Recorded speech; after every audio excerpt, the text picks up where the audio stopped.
Photo ತೆಗೆಯುವುದು ಅಂತ ಹೇಳ್ತಾನೆ. ಹಾಗೆ ಅವನೇನು ಮಾಡಲಿಲ್ಲ ಅಂತ. ಆಗ ಮತ್ತಷ್ಟು ಸಹಸ್ರ ಸಹಸ್ರ ಸಂಖ್ಯೆಯಲ್ಲಿ ಸಂದೇಶಗಳು ಬರ್ತಾವೇನೋ. ಹಾಗಾದರೆ ಅವನು ಮನುಷ್ಯನೇ ಅಲ್ಲ, ಅವನು ಇನ್ನೊಂದು ರಣಹದ್ದು ಅಂತ ಬರೀತಾರೆ. ಇನ್ನೊಂದು ರಣಹದ್ದು ಅಂತ ಅದನ್ನು ಪತ್ರಿಕೆಯವರು ಹಾಗೆ ಪ್ರಕಟಿಸ್ತಾರೆ. ನ್ಯೂಯಾರ್ಕ್ನಲ್ಲಿ ಒಂದು ದೊಡ್ಡ ಎಕ್ಸಿಬಿಷನ್ ಹಾಲ್ ಇದೆ, ಅಲ್ಲಿ ಒರಿಜಿನಲ್ ಫೋಟೋ ಇದೆ, ಆ ಮಗು ಮತ್ತು ರಣಹದ್ದಿನ ಫೋಟೋ ಇದೆ. ಅಷ್ಟು ಪತ್ರಿಕೆಗಳು ಬಂದದ್ದು ಇವನಿಗೆ ಖಿನ್ನತೆ ಆವರಿಸ್ತದೆ. ಅಂಥ ದೊಡ್ಡ ಪತ್ರಿಕಾ ಛಾಯಾಗ್ರಾಹಕನಿಗೆ ಖಿನ್ನತೆ ಆವರಿಸ್ತದೆ. ಖಿನ್ನತೆ ತಡೀಲಿಕ್ಕಾಗದೆ ಒಂದು ದಿನ ಅವನು ನದಿಯ ದಡದ ಮೇಲೆ ತನ್ನ ವ್ಯಾನನ್ನು ತಕ್ಕೊಂಡು ಹೋಗ್ತಾನೆ. ವ್ಯಾನಿನ ಬಾಗಿಲುಗಳನ್ನೆಲ್ಲ ಹಾಕ್ತಾನೆ. ವಿಷಾನಿಲವನ್ನು ಬಿಟ್ಟುಕೊಂಡು ಆತ ಖಿನ್ನತೆಯಿಂದ ಆತ್ಮಹತ್ಯೆ ಮಾಡಿಕೊಡ್ತಾನೆ. ಯಾರು ಇತರರಿಗೆ ಸಹಾಯ ಮಾಡೋದಕ್ಕೆ ಹೋಗೋದಿಲ್ವೋ, ಯಾರು ನಾನು ವಕೀಲ, ನನ್ನ ಕೆಲಸ ಬರೀ ವಕೀಲಿ, ಯಾರಿಗೂ ಉಚಿತ ಇಲ್ಲ, ನಾನು ಡಾಕ್ಟ್ರು, ನಾನು ದುಡ್ಡು ಮಾಡೋದು, ಮತ್ತು ಯಾರಿಗೆ ಅಂತ ಕೊಡೋದಿಲ್ಲ ಅಂತ ಹೇಳ್ತಾರೋ ಅವರಿಗೆ ಖಿನ್ನತೆ ಆವರಿಸ್ತದೆ, ಅವರು ಆತ್ಮಹತ್ಯೆ ಮಾಡಿಕೊಳ್ತಾರೆ. ಅಂಥ ಸ್ಥಿತಿ ಯಾರಿಗೂ ಬರಬಾರದು. ಅಂಥ ಒಂದು ಸ್ಥಿತಿಯನ್ನು ಯಾರಿಗೂ ನಮ್ಮಲ್ಲಿ ಇದ್ದ ರೋಟರಿಯ ಇಲ್ಲಿ ಸೇರಿ ಯಾರಿಗೂ ಬರೋದಿಲ್ಲ. ಯಾಕಂದರೆ ಎಲ್ಲರೂ ಸೇವೆಯಲ್ಲಿ ನಿರತರಾಗಿರ್ತಾರೆ. ಆಚೆ ಈಚೆ ಇರುವವರ ಒಂದು ಸಂಕಷ್ಟಕ್ಕೆ ನೆರವಾಗ್ತಕ್ಕಂಥ ಒಂದು ವ್ಯವಧಾನ ನಮಗೆ ಇಲ್ಲದೇ ಇದ್ದರೆ ನಾವು ಯಾಕೆ?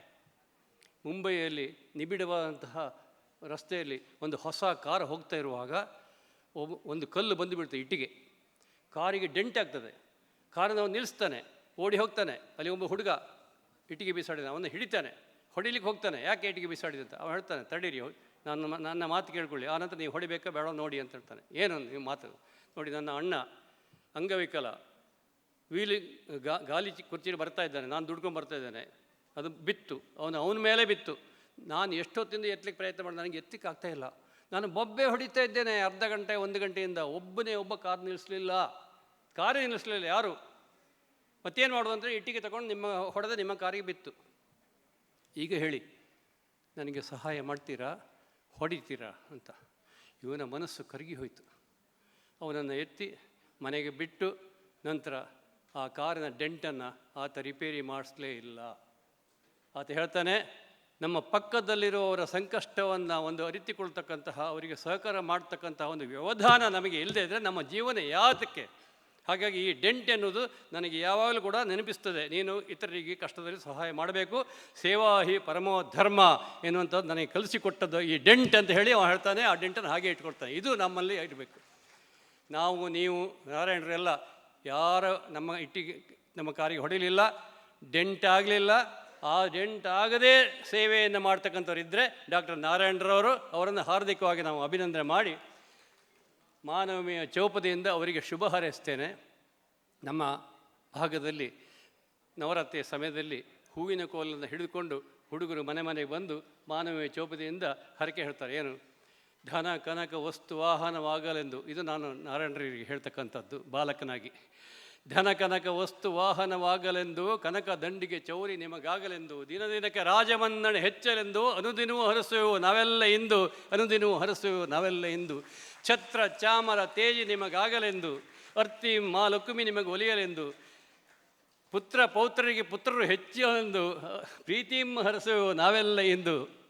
ಮಳೆ ಬಂದು ಬೆಳೆ ಬೆಳೆದು ಇಳೆ ತಣಿಯಲೆಂದು, ತಿಳಿಗೊಳಗಳುಕ್ಕಿ ಗೋವುಗಳು ಮೆರೆಯಲೆಂದು, ನಳಿನ ಮುಖಿಯರು ಸುಪುತ್ರರ ಪಡೆಯಲೆಂದು, ಇಳೆಯೊಳಗೆ ಹರಸುವೆವು ನಾವೆಲ್ಲ ಎಂದು. ಆಯುರ ಆರೋಗ್ಯಗಳು ನಿಮಗಾಗಲೆಂದು, ಶ್ರೇಯಸ್ಸು ಸಂಪತ್ತು ಹೆಚ್ಚುತ್ತಿರಲೆಂದು, ಆಯತದೆ ಜಗದೊಡೆಯ ನಲವಾಗಲೆಂದು, ಪ್ರಿಯದಿಂ ಹರಸುವೆವು ನಾವೆಲ್ಲ ಎಂದು, ಪ್ರಿಯದಿಂ ಹರಸುವೆವು ನಾವೆಲ್ಲ ಎಂದು ಹೇಳಿ ನನ್ನ ಮಾತುಗಳನ್ನು ಮುಗಿಸ್ತೇನೆ. ಎಲ್ಲರಿಗೂ ನಮಸ್ಕಾರ.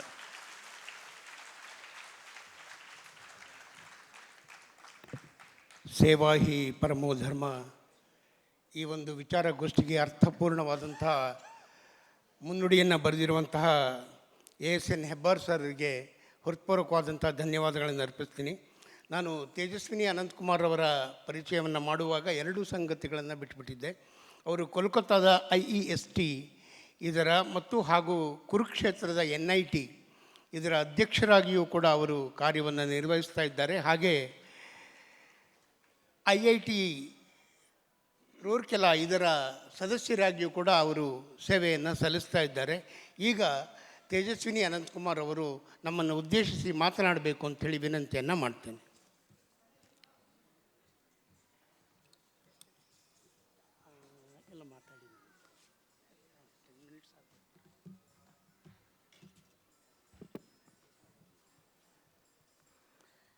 ಜನವೈದ್ಯ ಡಾಕ್ಟರ್ ಪಿ ನಾರಾಯಣ್ ಅವರಿಗೆ ನಾನು ವಂದಿಸುತ್ತಾ ನಮಿಸುತ್ತಾ, ಈಗ ತಾನೇ ತಮ್ಮ ಅದ್ಭುತ ವಾಗ್ಝರಿಯಿಂದ ನಮ್ಮನ್ನೆಲ್ಲರನ್ನೂ ಸೇವಾ ಪರಮೋ ಧರ್ಮದ ವಿಷಯದ ಜೊತೆಗೆ ಒಂದು ಹಾಸ್ಯ ಇರ್ಬೋದು, ಒಂದು ಸಂತಸದ, ಯಾಕಂದರೆ ಊಟದ ನಂತರದ ಸಭೆಯಲ್ಲಿ ನಿಜವಾದ ಆ ಉತ್ಸಾಹವನ್ನು ಚಿಮ್ಮಿಸಿದಂತಹ ಶ್ರೀ ಹೆಬ್ಬಾರವರೇ, ಶ್ರೀ ವೈದ್ಯನಾಥ್ ಅವರೇ, ನೆರೆದಿರುವಂಥ ಎಲ್ಲ ಹಿರಿಯರೇ, ಆತ್ಮೀಯ ಸಹೋದರ ಸಹೋದರಿಯರೇ, ನಾನು ಯಾವ ವಿಷಯ ಮಾತಾಡಬೇಕು ಅಂತ ಅವ್ರು ನನ್ನನ್ನು ಕೇಳಿದ್ರು. ನಾನಂದೆ ಶ್ರೀ ವೈದ್ಯನಾಥ್ ಅವ್ರು ಯಾವ ವಿಷಯ ಮಾತಾಡ್ತೀರಿ ಅಂತಂದರು. ನಾನು ಹೇಳಿದೆ ನೀವು ಹೇಳಿ ಯಾವ ವಿಷಯ, ಸೇವಾ ಪರಮೋ ಧರ್ಮದಲ್ಲಿ ಯಾವ ವಿಷಯ ನೀವೇ ಹೇಳಿ ಅಂತ ಹೇಳ್ತಾ ಇದ್ದೆ. ನಾನು ಅವರಂದರು ಅದಮ್ಯ ಚೇತನದ ಬಗ್ಗೆ ಮಾತಾಡಿ ಅಂತ ಹೇಳಿದ್ದಾರೆ. ಎಷ್ಟು ನಿಮಿಷ ಅಂತ ಕೇಳಿದೆ, ಅದಕ್ಕೂ ಏನು ಮಿತಿ ಹಾಕಿಲ್ಲ.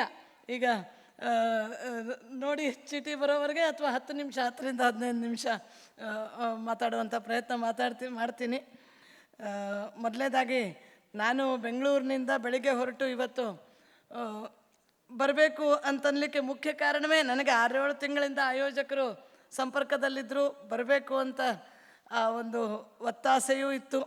ಆದರೆ ನನಗೆ ಡಾಕ್ಟರ್ ಪಿ ನಾರಾಯಣ್ ಅವರ ಕೆಲಸಗಳು ಕಳೆದ 5-6 ದಶಕಗಳಿಂದ ಅವರು ಮಾಡಿರುವಂತಹ ಸೇವೆಯನ್ನು ನೋಡಿದಾಗ, ನಾವು ಇದೇ ಫೀಲ್ಡಲ್ಲಿರುವಂಥವರು ಖಂಡಿತವಾಗಿಯೂ ನಾನು ಹೋಗಿ ಅವರ ಆ ಕೆಲಸದಿಂದ ಪ್ರೇರಣೆಯನ್ನು ಪಡಿಬೇಕು, ಅವರ ಒಂದು ದರ್ಶನವನ್ನು ಮಾಡಬೇಕು ಅನ್ನೋ ಉದ್ದೇಶದಿಂದನೇ ನಾನಿಲ್ಲಿ ಬಂದಿರುವಂಥದ್ದು. ಹೀಗಾಗಿ ನಾನು ಮಾತಾಡುವಂಥದ್ದು ಹೆಚ್ಚಿಲ್ಲ.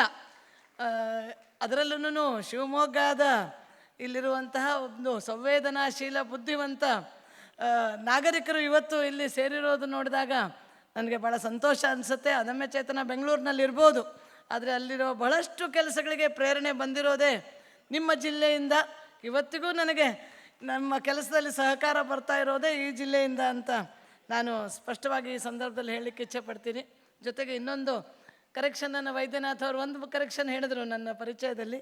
ಇನ್ನೊಂದು ಅವ್ರು ಹೇಳಿದ್ದು ಅನಂತಕುಮಾರ್ ಅವರ ಪ್ರಭಾವವನ್ನು ಬಿಟ್ಟು ಅದಮ್ಯ ಚೇತನದ ಕೆಲಸ ಮಾಡ್ತಾ ಇದ್ದಾರೆ ಅಂತ. ಅದರಲ್ಲಿ ನೀವು ಸರಿ ಮಾಡ್ಕೊಳ್ಬೇಕು. ಅದಮ್ಯ ಚೇತನ ಅನಂತಕುಮಾರ್ ಅವರ ಪ್ರಭಾವದಿಂದನೇ ಅದಮ್ಯ ಚೇತನ ಪ್ರಾರಂಭ ಆಯಿತು. ಯಾಕೆಂದರೆ ಇದ್ರ ಬಗ್ಗೆ ನಾನು ಯಾವುದೇ ಸಂಕೋಚ ಇಲ್ಲದೆ ಅವರ ಪ್ರಭಾವದಿಂದ ಪ್ರಾರಂಭ ಆಯಿತು. ಅವರ ಪ್ರಭಾವದಿಂದನೇ, ಯಾಕೆಂದರೆ ಇಲ್ಲಿ ಭಾಳಷ್ಟು ಜನ ಹಿರಿಯರಾದ ಪದ್ಮನಾಭ ಭಟ್ರು ಇದ್ದಾರೆ, ಶ್ರೀಮತಿ ಅರುಣಾದೇವಿ ಅವರಿದ್ದಾರೆ, ಭಾಳಷ್ಟು ಜನ ಅನಂತಕುಮಾರ್ ಅವ್ರನ್ನ ಹತ್ತಿರದಿಂದ ನೋಡಿದವರಿದ್ದಾರೆ. ಅವರು ತಾವು ಕೆಲಸ ಮಾಡ್ತಾ ಭಾಳಷ್ಟು ಜನ ತನ್ನ ಸುತ್ತಲಿರೋರನ್ನ ದೇಶ ಸೇವೆಯಲ್ಲಿ, ಸಮಾಜ ಸೇವೆಯಲ್ಲಿ ಜೊತೆಗೆ ಕರೆದುಕೊಂಡು ಹೋದವರು. ಅವರ ಪ್ರಭಾವವನ್ನು ಬಿಡೋಕ್ಕೆ ಸಾಧ್ಯ ಇಲ್ಲ. ಆ ರೀತಿಯಲ್ಲಿ ಯಾರು ಅವರ ಹತ್ತಿರದಿಂದ ನೋಡಿದಾರೋ ಅವರು ಅನಂತಕುಮಾರ್ ಅವರ ಇದರಲ್ಲಿ ಪ್ರಭಾವ ಇಲ್ಲ, ಇದರಲ್ಲಿ ಅವರ ಕೈವಾಡ ಇಲ್ಲ ಅಂತ ಹೇಳಲಿಕ್ಕೆ ಸಾಧ್ಯ ಇಲ್ಲ. ಹೀಗಾಗಿ ನನಗೆ ಅದಮ್ಯ ಚೇತನ ಪ್ರಾರಂಭ ಮಾಡಲಿಕ್ಕೆ, ಅದಮ್ಯ ಚೇತನದ ಹೆಸರನ್ನು ಕೊಡಲಿಕ್ಕೂ ಸಹ ಆ ಹೆಸರನ್ನು ಕೊಟ್ಟಿರೋರು ಶ್ರೀ ಅನಂತಕುಮಾರ್ ಅವರೇನೇ. ಒಂದು ರೀತಿಯಲ್ಲಿ ಅಚಾನಕವಾಗಿ ನಾನು ಸೇವಾ ಚಟುವಟಿಕೆಯಲ್ಲಿ ಬಂದಿದ್ದು, ಅಚಾನಕವಾಗಿಯೇ ಅದಮ್ಯ ಚೇತನ ಪ್ರಾರಂಭ ಆಗಿದ್ದು ಅಂತಲೂ ಹೇಳ್ಬೋದು. ನಾನು ಇಂಜಿನಿಯರಿಂಗ್ ಶಿಕ್ಷಣ ಮುಗಿಸಿ ಅದರಲ್ಲೂ ದೇಶದ ಒಂದು ರಕ್ಷಣಾ ಮಂತ್ರಾಲಯದ ಒಂದು ವಿಶೇಷ ಕಾರ್ಯಕ್ರಮಕ್ಕೆ, ಒಂದು ಅಟಾನಮಸ್ ಬಾಡಿ ಅಂಥೇಳಿ ದೇಶದ ಯುದ್ಧ ವಿಮಾನದ ತಯಾರಿಕೆಗಾಗಿಯೇ ಒಂದು ವಿಶೇಷವಾದ ಒಂದು ಸಂಸ್ಥೆಯನ್ನು ಪ್ರಾರಂಭ ಮಾಡಿದರು, ನಾಟಿಕಲ್ ಡೆವಲಪ್ಮೆಂಟ್ ಏಜೆನ್ಸಿ ಅಂಥೇಳಿ.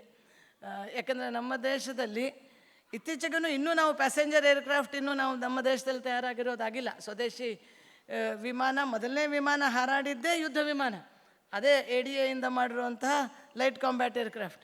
ಹೀಗಾಗಿ ಅಂತಹ ಸಂದರ್ಭದಲ್ಲಿ ಅದಕ್ಕೊಂದು ವಿಶೇಷ ಸಂಸ್ಥೆ ಬೇಕು. ಮೊದಲು ವಿಮಾನದ ಡಿಸೈನ್ ಆಗಬೇಕು, ವಿಮಾನದ ಡಿಸೈನ್ ಆದ ಮೇಲೆ ಯುದ್ಧ ವಿಮಾನಕ್ಕೆ ಬೇಕಾಗಿರುವಂಥ ಎಲ್ಲ ಸಂಗತಿಗಳು ಅಳವಡಿಸಬೇಕು, ಮೊದಲು ಹಾರಬೇಕಲ್ಲ.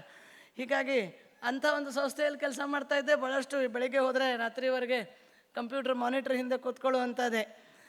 ಅದು ಸೇವೆ ಅಲ್ಲ ಅಂತ ಖಂಡಿತ ಹೇಳೋಕ್ಕೆ ಸಾಧ್ಯ ಇಲ್ಲ, ಅದು ಒಂದು ರೀತಿಯ ಸೇವೆಯ ಕೆಲಸವೇ. ಆದರೆ ನನಗೆ ಕೌಟುಂಬಿಕ ಕಾರಣಗಳಿಂದಾಗಿ ಕೆಲಸ ಬಿಡುವಂತಹ ಒಂದು ಸಂದರ್ಭ ಬಂತು, ಮನೆ ನೋಡ್ಕೊಳ್ಬೇಕಾಗಿತ್ತು. ಆ ಸಂದರ್ಭದಲ್ಲಿ ಭಾಳಷ್ಟು ಜನ ವಿದ್ಯಾವಂತ ಮಹಿಳೆಯರಿಗೆ ಈ ಸಂದರ್ಭ ಬರುತ್ತೆ. ಮಕ್ಕಳು ಚಿಕ್ಕವರು ಇರ್ತಾರೆ, ನಾವು ಪೂರ್ತಿ ದಿನ ಪೂರ್ತಿ ಸಮಯ ಕೊಟ್ಟು ಕೆಲಸ ಮಾಡೋಕ್ಕಾಗಲ್ಲ. ಹೀಗಾಗಿ ಬಿಡುವಂಥ ಸಂದರ್ಭ ಬರ್ತದೆ. ಅವಾಗ ನಾವೆಲ್ಲ ಯೋಚನೆ ಮಾಡಿದ್ವಿ, ನನ್ನ ಸ್ನೇಹಿತೆಯರು, ನನ್ನ ಕುಟುಂಬದ ಸದಸ್ಯರು, ನಾವು ಯಾಕೆ ಬಿಡುವಿನ ಸಮಯದಲ್ಲಿ ಏನಾದರೂ ಮಾಡಬಾರ್ದು ಅಂಥೇಳಿ ಅವಾಗ ಅನಂತಕುಮಾರ್ ಅವರು ನಮಗೊಂದು ಕಾರ್ಯಸೂಚಿ ಮಾಡಿಕೊಟ್ರು.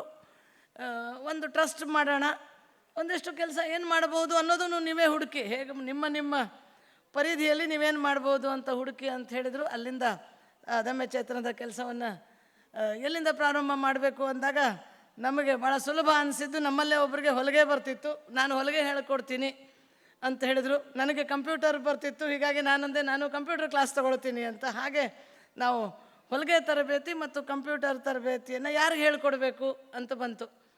ಯಾರಿಗೆ ಹೇಳಬೇಕು, ಕೊನೆಗೆ ಯೋಚನೆ ಮಾಡಿದ್ವಿ, SSLC ಪಾಸ್ ಆಗಿರೋ ಹುಡುಗಿಯರು ಕಾಲೇಜಿಗೆ ಹೋಗ್ತಾರೆ, ಮುಂದೆ ಶಿಕ್ಷಣ ಪಡಿತಾರೆ.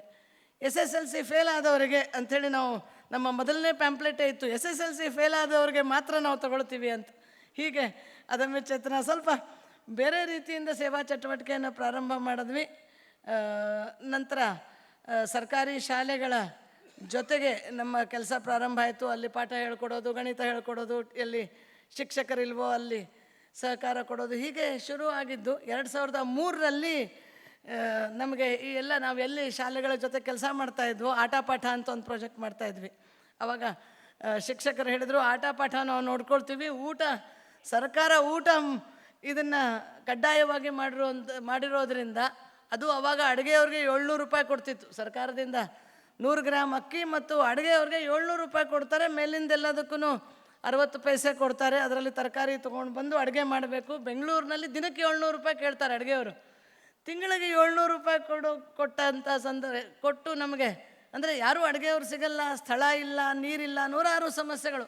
ನಗರದಲ್ಲಿರುವ ಸರ್ಕಾರಿ ಶಾಲೆಯಲ್ಲಿ ಆವಾಗಂತೂ, ಈಗ ಸ್ವಲ್ಪ ಸಮಸ್ಯೆಗಳು ಕಡಿಮೆ ಆಗಿದೆ, ಆದರೆ ಆ ನೂರಾರು ಸಮಸ್ಯೆಗಳ ಮಧ್ಯೆ ಪಾಠ ಹೇಳ್ಕೊಡೋದೇ ಕಷ್ಟ ಇದ್ದಾಗ ಊಟದ್ದು ಸಾಧ್ಯವೇ ಇಲ್ಲ ಅಂದಾಗ ನಮಗೂ ಇದು ಹೊಸ ವಿಷಯವೇ. ಮನೆಯಲ್ಲೇನೋ 4-5 ಜನಕ್ಕೆ ಅಡುಗೆ ಮಾಡ್ಬೋದು, ಅದನ್ನು ನಾನು ಮದುವೆ ಆದಮೇಲೆ ಕಲ್ತಿರೋದು. ಆದರೆ ಒಟ್ಟಿಗೆ ಸಾವಿರಾರು ಮಕ್ಕಳಿಗೆ ಅಡುಗೆ ಮಾಡಬೇಕು, ಒಂದು 50 ಶಾಲೆ ನಾವು ಆರಿಸ್ಕೋಬೇಕು. ಅವಾಗೂ ಅನಂತಕುಮಾರ್ ಅವರೇ ಮಧ್ಯೆ ಬಂದಿದ್ದು, ಯಾವ ಶಾಲೆಗೆ ಆರಿಸ್ಕೋತೀರಾ, ನಾವು ಎಲ್ಲರೂ ಒಂದೇ ಮಾಡೋದಾದರೆ ನನ್ನ ಕ್ಷೇತ್ರದಲ್ಲಿರೋ ಎಲ್ಲ ಎಷ್ಟು ಮಕ್ಕಳು ಅಂತ ಹೇಳಿದ್ರು, 20,000 ಮಕ್ಕಳಿದ್ರು. ಮಾಡೋದಾದರೆ ಎಲ್ಲ 20,000 ಮಕ್ಕಳಿಗೂ ಮಾಡಿ, ಇಲ್ಲ ಅಂತಂದರೆ ಮಾಡಬೇಡಿ, ಯಾವ ಆಧಾರದ ಮೇಲೆ ಆರಿಸ್ತೀರಾ ಅನ್ನೋದು ಪ್ರಶ್ನೆ ಬಂತು. ಕೊನೆಗೆ ನಾವು ಪ್ರಾರಂಭ ಮಾಡಿದ್ವಿ. 10,000 ಮಕ್ಕಳು, 54 ಶಾಲೆಗಳ 10,000 ಮಕ್ಕಳಿಗೆ ಊಟ ಕೊಡುವಂತಹ ಒಂದು ಕೆಲಸ. ಅನುಭವ ಇಲ್ಲ, ಆದರೆ ಮಾಡಬೇಕು ಅನ್ನುವಂಥ ಒಂದು ಒತ್ತಾಸೆ ಏನಿದೆ ನನಗೆ ಇವತ್ತಿಗೂ ಅನಿಸುವಂಥದ್ದು. ಆ ಮಕ್ಕಳಿಗೆ ನಾವು ಯಾರೂ ಗೊತ್ತಿಲ್ಲ, ಅವರಿಗೆ ಯಾರು ಮೆಂಬರ್ ಆಫ್ ಪಾರ್ಲಿಮೆಂಟೋ, ಮಂತ್ರಿಗಳೋ, ಅಥವಾ ಅದಮ್ಯ ಚೇತನದ ಅರ್ಥವೂ ಗೊತ್ತಿರೋದಿಲ್ಲ. ಆ ಮಕ್ಕಳಿಗೆ ಅಂದರೆ ಅವ್ರಿಗೆ ಯಾವುದೇ ನಿಜವಾದ ನಿಸ್ವಾರ್ಥವಾಗಿ ನಾವೇನಾದರೂ ಮಾಡಬೇಕು ಅನ್ನುವಂತಹ ಒತ್ತಾಸೆ ಏನಿದೆ. ಬಹುಶಃ ಈ ಪ್ರಾಜೆಕ್ಟು 2003ರಿಂದ ಇವತ್ತಿನವರೆಗೆ ನಾವು ಮೊನ್ನೆ ಒಂದು ಲೆಕ್ಕ ಹಾಕಿದರೆ 75 ಕೋಟಿಯಷ್ಟು ಅಡುಗೆಯನ್ನು ಮಾಡಿ ನಮಗೆ ಕೊಡಲಿಕ್ಕೆ ಸಾಧ್ಯ ಆಗಿದೆ. 4-5 ಜನಕ್ಕೆ ಅಡುಗೆ ಮಾಡೋದು ಹೇಗೆ ಅಂಥೇಳಿ ಗೊತ್ತಿಲ್ಲದೆ ಇದ್ದಾಗ ಇದನ್ನು ಇಲ್ಲಿ ತನಕ ಬರಬೇಕು ಅಂತಂದರೆ ನಾವು ಯಾರಿಗೆ ನಿಜವಾಗ್ಲೂ ಅವಶ್ಯಕತೆ ಇದೆಯೋ ಆ ಮಕ್ಕಳಿಗೆ ಊಟ ಕೊಡ್ತಾ ಇದ್ದೀವಿ ಅನ್ನುವಂತಹ ಒಂದು ಭಾವ, ಅದು ಮೊದಲನೇದ್ದು. ಎರಡನೇದ್ದು, ನಾನು ಲೈಟ್ ಕಾಂಬ್ಯಾಟ್ ಏರ್ಕ್ರಾಫ್ಟ್ ಯುದ್ಧ ವಿಮಾನದಲ್ಲಿ ಕೆಲಸ ಮಾಡ್ತಿದ್ದಾಗ 2-3 ಸಂಗತಿಗಳು ಕಲ್ತಿರೋದು ಏನು ಅಂತಂದರೆ, ಯಾವ ಸಣ್ಣ ವಿಷಯವನ್ನು ಮರೆಯೋಂಗಿಲ್ಲ. ನಾವು ಇತ್ತೀಚೆಗೆ ತಾನೇ ವಿಮಾನದ ಅಪಘಾತದ ವಿಷಯವನ್ನು ನಾವು ಪ್ರತಿದಿನ ನೋಡ್ತಾ ಇದ್ದೀವಿ. ಸಣ್ಣ ವಿಷಯವನ್ನು ಗಮನಿಸೋದನ್ನು ನಾವು ಅಂದರೆ ಬಿಡುವಂಗೆ ಇಲ್ಲ, 4 ಸಲ ಅದನ್ನು ನೋಡಬೇಕಾಗತ್ತೆ. ಅದೇ ರೀತಿ ಅಡುಗೆ ಸಂದರ್ಭದಲ್ಲೂ ಭಾಳಷ್ಟು ಜನ ನಮ್ಮ ತಾಯಂದರು, ನನ್ನ ಅಕ್ಕ ತಂಗಿಯವರು ಮಾಡ್ತಾ ಇರ್ತಾರೆ. ಅಡುಗೆ ಮಾಡುವಾಗ ಯಾವುದನ್ನು ಬಿಡೋಂಗಿಲ್ಲ, ಒಂದು ಬಿಟ್ರೂ ತಕ್ಷಣ ಗೊತ್ತಾಗ್ಬಿಡ್ತದೆ. ಊಟ ಮಾಡೋರಿಗೆ ಗೊತ್ತೇ ಆಗಿಬಿಡುತ್ತೆ. ಸ್ವಲ್ಪ ಬೇಯೋದು ಕಡಿಮೆ ಆದರೂ ಗೊತ್ತಾಗುತ್ತೆ, ಜಾಸ್ತಿ ಆದರೂ ಗೊತ್ತಾಗುತ್ತೆ, ಉಪ್ಪು ಕಡಿಮೆ ಆದರೆ, ಉಪ್ಪು ಜಾಸ್ತಿ ಆದರೆ, ಹೀಗೆ ಪ್ರತಿಯೊಂದು ಸಣ್ಣ ವಿಷಯದ ಬಗ್ಗೆನೂ ಗಮನ ಕೊಡಬೇಕು. ಅದರಲ್ಲೂ ಇವು ಕ್ರಿಟಿಕಲ್ ಮಿಷನ್ ಅಂತಂದರೆ ವಿಮಾನ ಅಪಘಾತ ಆಗೋದು ಎಷ್ಟು ಆ ರಿಲಯಬಿಲಿಟಿ ಫ್ಯಾಕ್ಟರ್ ಅಂತೇನು ಹೇಳ್ತಾರೆ, ಅಷ್ಟೇ ರಿಲಯಬಿಲಿಟಿ ಫ್ಯಾಕ್ಟರ್ ಚಿಕ್ಕ ಮಕ್ಕಳಿಗೆ ಊಟ ಕೊಡುವಾಗ ಅದನ್ನು ನೋಡಲೇಬೇಕಾಗತ್ತೆ. 100% ಡಿಫೆಕ್ಟ್ ಫ್ರೀ ಪ್ರಾಸೆಸ್ ಅಂತೇನು ಹೇಳ್ತಾರೆ, ಆ ವಿಧಾನವನ್ನು ನಾವು ತಯಾರು ಮಾಡಬೇಕಾಗತ್ತೆ. ಹೀಗಾಗಿ ಅಲ್ಲಿ ಕಲ್ತಿರೋದನ್ನು ತೆಗೆದುಕೊಂಡು ಬಂದೆ. ಅನಂತಕುಮಾರ್ ಅವರು ಯಾವಾಗಲೂ ಹೇಳ್ತಾ ಇದ್ದದ್ದು ಥಿಂಕ್ ಗ್ಲೋಬಲ್, ಆ್ಯಕ್ಟ್ ಲೋಕಲ್ ಅಂತ. ಯಾವುದನ್ನು ಸಮಗ್ರವಾಗಿ ಚಿಂತನೆ ಮಾಡಿ ಕೊನೆಗೆ ಅದನ್ನು ಜಾರಿಗೆ ತರೋದು ಹೇಗೆ ಅಂತ ನಾವು ಮಾಡಲಿಲ್ಲ ಅಂತಂದರೆ ವಿಷಯಗಳು ಬರೀ ಭಾಷಣದಲ್ಲೇ ಉಳ್ಕೊಂಡ್ಬಿಡ್ತವೆ. ಅದರಲ್ಲೇ ಒಂದು ಈ ಪೆಟ್ರೋಲಿಯಂ ಇಂಧನದ ಬಗ್ಗೆ. ನಾನು ಅದಮ್ಯ ಚೇತನದ ಅಡುಗೆ ಶುರು ಮಾಡಿದಾಗ ನಾವು ದಿನಕ್ಕೆ 50-60 ಸಿಲಿಂಡರ್ ಬೆಂಗಳೂರಿನಲ್ಲೇ ಬಳಸ್ತಾ ಇದ್ವಿ. ಹುಬ್ಬಳ್ಳಿಯಲ್ಲಿ 40 ಸಿಲಿಂಡರು, ಕಲಬುರಗಿಯಲ್ಲಿ ದಿನಕ್ಕೆ 5 ಸಿಲಿಂಡರ್, ಹೀಗೆ ಪ್ರತಿದಿನ ಒಂದು 110 ಸಿಲಿಂಡರ್ ನಮ್ಮ ಅಡುಗೆ ಮನೆಯಿಂದ ಹೋಗ್ತಾ ಇತ್ತು. ಒಂದು ಕಡೆ ನಾನು ಓದ್ತಿದ್ದಾಗ, ನಮ್ಮ ಮಕ್ಕಳು ಈಗೂ ನಮ್ಮ ಮಕ್ಕಳು ಓದ್ತಾರೆ, ನಾವೆಲ್ಲರೂ ಓದ್ತಿದ್ದಾಗ ನಾವು ಶಾಲೆಗಳಲ್ಲಿ ಪಳಿಯುಳಿಕೆ ರಹಿತ ಇಂಧನವನ್ನು ಬಳಸಬಾರದು, ಕಡಿಮೆ ಮಾಡಬೇಕು, ಡೀಸೆಲ್ ಪೆಟ್ರೋಲ್ ಕಡಿಮೆ ಮಾಡಬೇಕು ಅನ್ನೋದು ನಾವೆಲ್ಲರೂ ಓದಿದ್ದೀವಿ. ಆದರೆ ನಮ್ಮ ಆಹಾರದಲ್ಲಿ ಮತ್ತು ವಿಹಾರದ ಸಂದರ್ಭ ಬಂದರೆ ಡೀಸೆಲ್ ಪೆಟ್ರೋಲ್ ಇಲ್ಲದೆ ನಮಗೆ ಓಡಾಡೋಕ್ಕಾಗಲ್ಲ. ಯಾವ ಅಡುಗೆ ಮನೆಯಲ್ಲೂ ಇವತ್ತು LPG ಇಲ್ಲದೆ ಅಡುಗೆ ಮಾಡೋಕ್ಕಾಗಲ್ಲ. ನಾವು ಒಂದು ಸೇವಾ ಸಂಸ್ಥೆಯಾಗಿ, ನಾವು ಕೇಟ್ರರ್ ಅಲ್ಲ, ನಾವು ಅಡುಗೆ ಮಾಡಿ ಸುಮ್ಮನೆ ಊಟ ಕೊಟ್ಟು ಬಿಡೋದಕ್ಕಲ್ಲ, ನಾವು ಶಾಲಾ ಮಕ್ಕಳಿಗೆ ಊಟ ಕೊಡುವಂಥದ್ದು. ಅಂದರೆ ಪಾಠಶಾಲೆಗಳಿಗೆ ಊಟ ತಯಾರು ಮಾಡುವ ಪಾಕಶಾಲೆ ನಮ್ಮದು. ಹೀಗಾಗಿ ನಮ್ಮ ಪಾಕಶಾಲೆಯಿಂದ ನಾವೇನು ಪಾಠ ಹೇಳ್ಕೊಡ್ಲಿಕ್ಕೆ ಸಾಧ್ಯ ಅಂತ ನಾವು ಯೋಚನೆ ಮಾಡಿದ್ವಿ. ಪೆಟ್ರೋಲಿಯಂ ಇಂಧನ ಇಲ್ಲದೆ ಅಡುಗೆ ಹೇಗೆ ಮಾಡ್ಬೋದು ಅನ್ನೋದು, ನಾನು ಸ್ವಲ್ಪ ವಿಜ್ಞಾನದ ಒಬ್ಬ ವಿದ್ಯಾರ್ಥಿನಿಯಾಗಿ ನಾನು ಯಾಕೆ ಪರ್ಯಾಯ ಹುಡುಕಬಾರ್ದು ಅಂತ ಹುಡುಕಕ್ಕೆ ಶುರು ಮಾಡಿದ್ವಿ. ಯಾವ ಅಡುಗೆ ಮನೆಗಳು ಒಟ್ಟು 110 ಸಿಲಿಂಡ್ರ್ ಉಪಯೋಗಿಸ್ತಾ ಇದ್ವು, ಈಗ 2009ರಿಂದ ಇಲ್ಲಿವರೆಗೆ ನಾವು ಒಂದು LPG ಸಿಲಿಂಡ್ರ್ ಇಲ್ಲದೆ ಕಸವನ್ನೇ ಇಂಧನವಾಗಿ ಅದರ ಮುಖಾಂತರನೇ ಅಡುಗೆ ಮಾಡ್ತಾಯಿದ್ದೀವಿ. ನಮ್ಮ ಇಡೀ ಇಂಧನ ಕಸದ ಒಂದು ಮೂಲದಿಂದನೇ ಬರುವಂಥದ್ದು.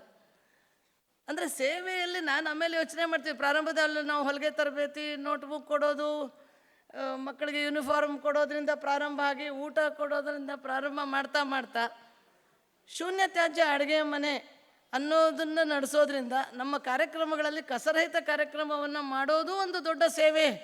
ಇಲ್ಲ ಅಂತಂದರೆ ಅದು ನಮ್ಮ ಪ್ರಾಣಿಗಳಿಗೆ, ಪಕ್ಷಿಗಳಿಗೆ ನಾವು ಮಾಡುವಂಥ ಒಂದು ದೊಡ್ಡ ಸಹಾಯವೇ ಅಂತ ಹೇಳ್ಬೋದು. ಯಾಕೆಂದರೆ ಇವತ್ತು ನಾವು ಬಳಸೋ ಸ್ಟ್ರಾ ಇರ್ಬೋದು, ನಾನು ಸಾಮಾನ್ಯ ಯಾವುದೇ ಕಾರ್ಯಕ್ರಮದಲ್ಲಿ ಇದನ್ನು ಹೇಳ್ತೀನಿ. ಹೇಗೆ ಅಡುಗೆ ಮಾಡುವಾಗ ಸಣ್ಣ ವಿಷಯವನ್ನು ಪ್ರತಿ ಪ್ರತಿಯೊಂದು ವಿಷಯದಲ್ಲೂ ಸಣ್ಣ ಸಣ್ಣ ಸಂಗತಿಗಳು ಗಮನಿಸಲೇಬೇಕು. ಹಾಗೆ ಒಂದು ಹಾಲಿನ ಪ್ಯಾಕೆಟನ್ನು ನಾವು ಕತ್ತರಿಸಬೇಕು ಅಂತಂದರೆ ಇದನ್ನೇ ಹಾಲಿನ ಪ್ಯಾಕೆಟ್ ಅಂದ್ಕೊಂಡ್ರೆ, ಹೀಗೆ ಕತ್ತರಿಸಿದರೆ, ನಾನು ಸಾಮಾನ್ಯವಾಗಿ ಈ ಮಾತನ್ನು ಎಲ್ಲ ಕಡೆ ಮತ್ತೆ ಹೇಳ್ತೀನಿ, ಜೊತೆಗೆ ಸಂಖ್ಯೆಗಳ ಜೊತೆನೂ ಹೇಳ್ತಿದ್ದೀನಿ. ಹೀಗೆ ಕತ್ತರಿಸಿದರೆ, ಬೆಂಗಳೂರಿನ ಎಲ್ಲ ಜನರೂ ಹೀಗೆ ಅವರ ಹಾಲಿನ ಕವರನ್ನು ಕತ್ತರಿಸಿದರೆ ಒಂದೇ ದಿನದಲ್ಲಿ 30 ಲಕ್ಷ ಸಣ್ಣ ತುಂಡುಗಳನ್ನು ಕಸಕ್ಕೆ ಹೋಗೋದನ್ನು ನಿಲ್ಲಿಸ್ಬೋದು ಅಂತ. ಯಾಕಂದರೆ ಬೆಂಗಳೂರಿನಲ್ಲಿ 30 ಲಕ್ಷ ಹಾಲಿನ ಪ್ಯಾಕೆಟ್ ಹಾಲು ಮೊಸರು 30 ಲಕ್ಷ ಮಾರಾಟ ಆಗುತ್ತೆ. ಹೀಗೆ ಕತ್ತರಿಸಿದರೆ ಆ ಸಣ್ಣ ತುಂಡು ಕಸದ ಬುಟ್ಟಿಗೆ ಹೋಗುತ್ತೆ, ಅದನ್ನು ಬೇರ್ಪಡೆ ಮಾಡೋಕ್ಕಾಗಲ್ಲ. ಪ್ಲಾಸ್ಟಿಕ್ಕನ್ನೇ ಬಿಡಬೇಕಾ? ಅಷ್ಟು ಸುಲಭವಾಗಿ ಬಿಡೋಕ್ಕಾಗಲ್ಲ. ಅದೇ ನಮಗೂ ಗೊತ್ತು, ನನಗೂ ಗೊತ್ತು, ನಿಮಗೂ ಗೊತ್ತು. ಆದರೆ ಹೀಗೆ ಮಾಡೋ ರೂಢಿಯನ್ನು ಬಿಟ್ಟು ಹೀಗೆ ಕತ್ತರಿಸಿ ಹಾಲನ್ನು ತೆಗಿಬೋದು, ಏನು ಹೆಚ್ಚೇನು ಶ್ರಮ ಆಗಲ್ಲ. ಅದರ ಮುಖಾಂತರ ದಿನಕ್ಕೆ 30 ಲಕ್ಷ ತುಂಡು ಬೆಂಗಳೂರಿನಲ್ಲಾದರೆ ಶಿವಮೊಗ್ಗದಲ್ಲೂ ಒಂದು 5-6 ಲಕ್ಷ ಉಳಿಸ್ಬೋದು. ಬರೀ ಹಾಲಿನ ಪ್ಯಾಕೆಟೇ ಅಲ್ಲ, ಎಣ್ಣೆ ಇರ್ಬೋದು, ಅಕ್ಕಿ ಇರ್ಬೋದು, ಬೇಳೆ ಇರ್ಬೋದು. ಈ ಥರದ ಸಣ್ಣ ಸಣ್ಣ ನಮ್ಮ ಬದಲಾವಣೆಗಳು ದೊಡ್ಡ ಪ್ರಮಾಣದಲ್ಲಿ ಇವತ್ತು ಅದು ಪರಿಸರವನ್ನು ಉಳಿಸೋದ್ರಲ್ಲಿ, ಈಗ ಕಳೆದ ಒಂದು 50-60 ವರ್ಷದಲ್ಲಿ ತಂದಿರೋ ಸಮಸ್ಯೆಗಳಿವೆಲ್ಲ, ಅದರಲ್ಲಿ ಸಹಾಯ ಮಾಡ್ಬೋದು. ಯಾವಾಗ ನಾನು ಈ ಸಂಖ್ಯೆ ಬರೋದ್ನೋ 30 ಲಕ್ಷ ಅಂತ ಹೇಳಿದಾಗ, ಹೌದಲ್ವ, 30 ಲಕ್ಷ ಹೋಗುತ್ತಾ ಪ್ರತಿದಿನ? ಆ ಸಣ್ಣ ತುಂಡು ಇವತ್ತು ಅದು ಸುಮ್ಮನೆ ಕೂತ್ಕೊಳ್ಳಲ್ಲ. ಸಣ್ಣ ಪ್ಲಾಸ್ಟಿಕ್ ತುಂಡು ಭಾಳ ದೊಡ್ಡ ಸಮಸ್ಯೆ ಮಾಡುವಂಥದ್ದು. ದೊಡ್ಡ ಕವರನ್ನು ಯಾರೋ ಹಿಡ್ಕೊಂಡು ಹೋಗಿ ರೀಸೈಕ್ಲಿಂಗ್ ಕಳಿಸ್ಬೋದು. ಇವತ್ತಿಲ್ಲ ನಾಳೆ, ಇನ್ನೊಂದು 5 ವರ್ಷಕ್ಕೆ ಹೇಗಿದ್ರು ಅದು ಕೊಳೆಯಲ್ಲ, ಅದೆಲ್ಲೋ ಬಿದ್ದಿರುತ್ತೆ, ಅದನ್ನು ರೀಸೈಕಲ್ ಮಾಡ್ಬೋದು. ಆದರೆ ಆ ಸಣ್ಣ ತುಂಡು ಅದು ಮೈಕ್ರೋ ಪ್ಲಾಸ್ಟಿಕ್ ಆಗಿ ಇವತ್ತು ನಮ್ಮ ಉಪ್ಪಿನಲ್ಲೂ ಬರ್ತಾ ಇದೆ, ನಾವು ತಿನ್ನುವಂಥ ಸೊಪ್ಪಿನಲ್ಲೂ ಬರ್ತಾ ಇದೆ, ತರಕಾರಿಯಲ್ಲೂ ಬರ್ತಾ ಇದೆ, ಏನು ತಾಯಿ ಹಾಲಿನಲ್ಲಿ ರಕ್ತದಲ್ಲೂ ಬಂದಿದೆ ಅಂತ ನಮ್ಮ ವೈದ್ಯರು ಹೇಳ್ತಾ ಇದ್ದಾರೆ. ಹೀಗಾಗಿ ಸಣ್ಣ ತುಂಡುಗಳನ್ನು ಉಳಿಸೋದು ಹೇಗೆ? ನಮ್ಮ ಶರ್ಟಿನ ಗುಂಡಿಯಿಂದ ಹಿಡ್ಕೊಂಡು ಈ ಡ್ರೆಸ್ಗಳ ಮೇಲೆ, ಕೇಕ್ಗಳು, ಇವತ್ತು ಬರ್ತ್ಡೇ ಸಂದರ್ಭದಲ್ಲಿ ಕೇಕ್ಗಳ ಮೇಲೆ ಅದನ್ನೇನೋ ಹರಿಸ್ತಾರೆ, ಅದರಲ್ಲೂ ಸಣ್ಣ ಮೈಕ್ರೋ ಪ್ಲಾಸ್ಟಿಕ್ಕೆ, ಟೂತ್ಪೇಸ್ಟ್ನಲ್ಲಿ ಮೈಕ್ರೋ ಪ್ಲಾಸ್ಟಿಕ್. ಈ ಥರದ ನಮ್ಮ ಜೀವನ ಪದ್ಧತಿಯನ್ನು ತಿಳಿದುಕೊಂಡು ಬದಲಾವಣೆ ಮಾಡಬೇಕು, ಲೈಫ್ ಸ್ಟೈಲ್ ಚೇಂಜ್ ಮಾಡಬೇಕು ಅನ್ನೋ ದೃಷ್ಟಿಯಿಂದ ನಾವು ಮತ್ತೊಂದು ಪ್ರಾಜೆಕ್ಟ್ ಶುರು ಮಾಡಿದ್ವಿ. ಕಸರಹಿತ ಕಾರ್ಯಕ್ರಮ ಆಗುವಂಥದ್ದು. ಕೆಮಿಕಲ್ ಫ್ರೀ ಸೋಪನ್ನು ಬಗ್ಗೆ ಅರ್ಥ ಮಾಡ್ಕೊಳ್ಳೋಣ, ಮನೆಯಲ್ಲೇ ಗೊಬ್ಬರ ಮಾಡೋದನ್ನು ಅರ್ಥ ಮಾಡ್ಕೊಳ್ಳೋದಿರ್ಬೋದು. ಅಲ್ಲಿಂದ ಹಿಡ್ಕೊಂಡು ಇವತ್ತು ನಮ್ಮ ಪ್ರಧಾನಮಂತ್ರಿಗಳಿರ್ಬೋದು, ಜಗತ್ತಿನ ಬೇರೆ ಬೇರೆ ರಾಷ್ಟ್ರಗಳ ಪ್ರಮುಖರು ಹೇಳ್ತಾ ಇರ್ತಾರೆ ನೆಟ್ ಝೀರೋ ಕಾರ್ಬನ್ ಎಮಿಷನ್ ಅಂತ. ಎಷ್ಟೋ ಸಲ ಈ ಗ್ಲೋಬಲ್ ವಾರ್ಮಿಂಗ್ ಇವೆಲ್ಲ ಪದಗಳು ಯಾರೋ ಸೆಮಿನಾರ್ನಲ್ಲಿ ಮಾತಾಡೋ ಪದಗಳಾಗಿ ಉಳ್ಕೊಂಡ್ಬಿಡ್ತಾ ಇದೆ. ಆದರೆ ಈ ನೆಟ್ ಝೀರೋ ಕಾರ್ಬನ್ ಎಮಿಷನ್ನು ಹಾಗೆ ಈ ಫಾಸಿಲ್ ಫ್ಯೂಯಲ್ ಬಗ್ಗೆ ಥರನೇ ಅಂತ ನನಗೂ ಒಂದೊಂದು ಸಲ ಅನ್ನಿಸ್ತದೆ. ಆದರೆ ನಾವು ಹಾಗೆ ಅಂತ ಅಂದ್ಕೊಳ್ಳದೆ ನೆಟ್ ಝೀರೋ ಕಾರ್ಬನ್ ಎಮಿಷನ್ ಅಂದರೆ ನಮ್ಮ ಯಾವುದೇ ಪ್ರಕ್ರಿಯೆಯಲ್ಲಿ ನಾವು ಕಾರ್ಬನ್ನನ್ನು ಗಾಳಿಯಲ್ಲಿ ಬಿಡಲ್ಲ, ಕಾರ್ಬನ್ ಎಮಿಷನ್ ಮಾಡಲ್ಲ ಅನ್ನೋದೇ ನೆಟ್ ಝೀರೋ ಕಾರ್ಬನ್ ಎಮಿಷನನ್ನು ಒಂದು ಗೋಲ್ ಇಟ್ಕೊಂಡಿರುವಂಥದ್ದು. ನಮ್ಮ ದೇಶ 2075ಕ್ಕೆ ಅದನ್ನು ಮಾಡ್ತೀವಿ ಅಂಥೇಳಿ ನಮ್ಮ ಪ್ರಧಾನಮಂತ್ರಿಗಳು ಹೇಳಿದ್ದಾರೆ. ಕೆಲವೊಂದು ದೇಶಗಳು ನಾವು 2050ಕ್ಕೆ ಮಾಡ್ತೀವಿ ಅಂತ ಹೇಳಿದ್ದಾರೆ.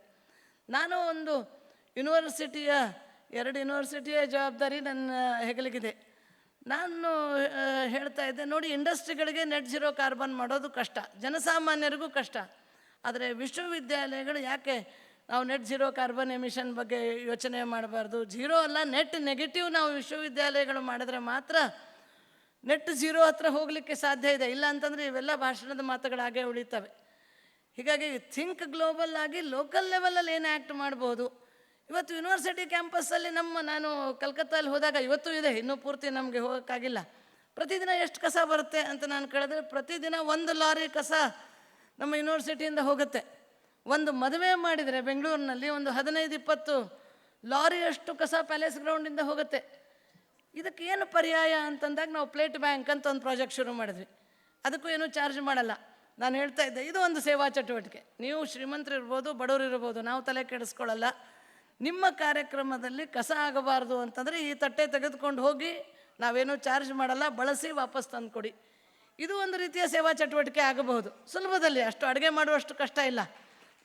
ಇದು ಒಂದು ಮಾಡ್ತಾ ಮಾಡ್ತಾ ಈಗ ನಾವು ಬೆಂಗಳೂರಲ್ಲಿ ಪ್ರಾರಂಭ ಆಗಿದ್ದು ಇವತ್ತು 23 ಕಡೆ. ನಿನ್ನೆ ತಾನೇ ಹಿಮಾಚಲ ಪ್ರದೇಶದ ಬಿಲಾಸ್ಪುರದಲ್ಲಿ ನಮ್ಮ ಪ್ಲೇಟ್ ಬ್ಯಾಂಕ್ ಪ್ರಾರಂಭ ಆಗಿದೆ. 2000 ತಟ್ಟೆಗಳು. 2000 ತಟ್ಟೆಗಳ ಚಮತ್ಕಾರ. ಸಮಯ ಇದ್ದರೆ ನಾನು ಹೇಳ್ಬೋದ? ಈ 2000 ತಟ್ಟೆ ಅಂದ ತಕ್ಷಣ, ಯಾಕಂದರೆ ಅದರ ಎಷ್ಟು ಚಮತ್ಕಾರ ಮಾಡ್ಬೋದು ಅನ್ನೋದಕ್ಕೆ ಒಂದು ಉದಾಹರಣೆ ಅಂತಂದರೆ, ಕಳೆದ ವರ್ಷದ ಸಂಚಾರಿ ದಸರಾ ಕಾರ್ಯಕ್ರಮ, ಅದು ರಂಭಾಪುರಿ ಸ್ವಾಮೀಜಿಯವರ ಸಂಚಾರಿ ದಸರಾ ಕಾರ್ಯಕ್ರಮದಲ್ಲಿ ಪ್ರತಿದಿನ 1 ಲಕ್ಷ ಜನ, ಪ್ರತಿದಿನ ಅಲ್ಲ, 10 ದಿನದಲ್ಲಿ 4 ಲಕ್ಷ ಜನ ಊಟ ಮಾಡ್ತಾರೆ. ಅದಕ್ಕೇನಾದರೂ ಮಾಡ್ಬೋದಾ? ನಿಮ್ಮ ತಟ್ಟೆಗಳು ಬಳಕೆ ಮಾಡ್ಬೋದಾ? ಅದು ಗ್ರಾಮೀಣ ಭಾಗದಲ್ಲಿ ಜಾತ್ರಾ ಕಾರ್ಯಕ್ರಮ, ಕಳೆದ್ರೆ ಏನಾಗುತ್ತೋ ಗೊತ್ತಿಲ್ಲ. ಈ ಎಲ್ಲ ದುಗಡುಗಳು ಆಯೋಜಕರಲ್ಲಿತ್ತು. ನಾವು ಧೈರ್ಯ ಮಾಡಿದ್ವಿ. ಜಾತ್ರೆಯಲ್ಲಿ ಏನಿರುತ್ತೋ ಅದು ನಾವು ನಗರ ಮಟ್ಟದಲ್ಲಿ ಮಾಡಿದಂಥವ್ರು. ನಾವು ದೊಡ್ಡ ನಗರಗಳ ಕಾರ್ಯಕ್ರಮಗಳು, ಜೀರೋ ವೇಸ್ಟ್ ಇವೆಂಟ್ಸ್, ಈ ಥರ ಎಲ್ಲ ಸ್ವಲ್ಪ ಈ ಥರ ಮಾಡಿದಂಥವ್ರು. ಒಂದು ಹಾಸನದ ಹತ್ತಿರದ ಒಂದು ಊರಿನಲ್ಲಿ, ಒಂದು ಹಳ್ಳಿಯಲ್ಲಿ ಏನಾಗಬಹುದು ನೋಡೋಣ, ಒಂದು ಪ್ರಯತ್ನ ಅಂತೂ ಮಾಡಿಬಿಡೋಣ ಅಂತ ಎಲ್ಲ ಲೆಕ್ಕ ಹಾಕಿದ್ವಿ. ಒಟ್ಟು ತೊಗೊಂಡು ಹೋಗಿದ್ದವರು 4000 ತಟ್ಟೆಗಳು. 4 ಲಕ್ಷ ಜನ, 4000 ತಟ್ಟೆಗಳು, 500 ಲೋಟ. ಇದು ಹೇಗಾಗತ್ತೆ ಅನ್ನೋದ್ರ ಬಗ್ಗೆ ಇತ್ತು. ಅದಕ್ಕೆ ಅಂದರೆ ಎಲ್ರಿಗೂ ಒಂದಿಷ್ಟು